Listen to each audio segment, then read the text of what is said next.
Alright, what up guys? This is Flyland Jeeper, and just a real quick video for you guys. The weather's not cooperating.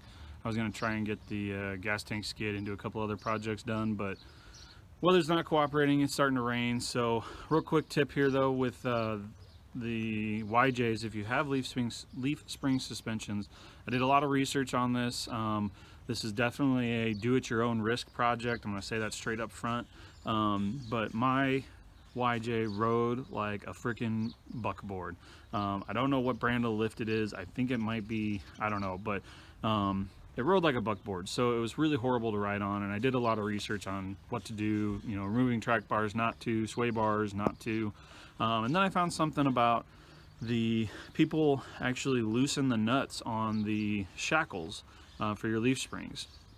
Because I think the factory torque spec is around like 90 foot-pounds or something like that.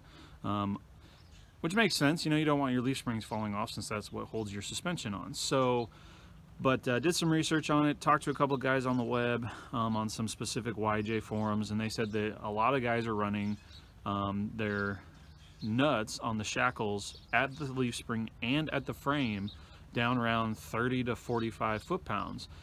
It still holds tight, but it just allows them to move a little bit more free.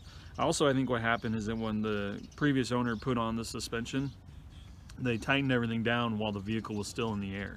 And that's a problem because that doesn't allow for the suspension to sit properly. As you can see here, the shackle is just a little bit forward. So when the suspension compresses, it actually shoves the shackle forward. Before I did this, they were straight vertical, and it doesn't allow the suspension to go anywhere. So what I did was I loosened them up, and it's a 1/2 inch by 20 thread bolt, the factory bolts, and just went and got new captive nuts. Some people said captive nuts, some people said to use nylon lock nuts. Your choice, you do your own research.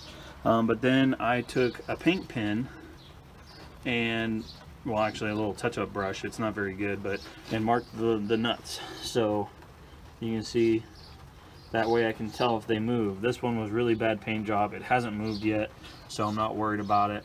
But I did mine, and there's that one there. I did mine at about 40 foot-pounds. So,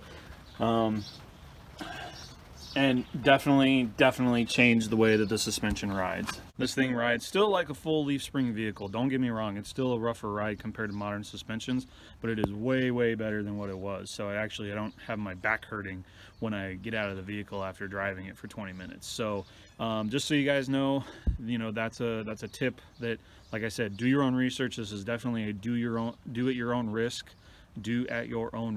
project. Let me say it again, this is a do at your own risk project. You're changing the factory specifications for the vehicle. Other than normal modifications like a winch and all that kind of stuff, you're actually doing something different than what the factory specifications for a critical piece are. So this is a do at your own risk project.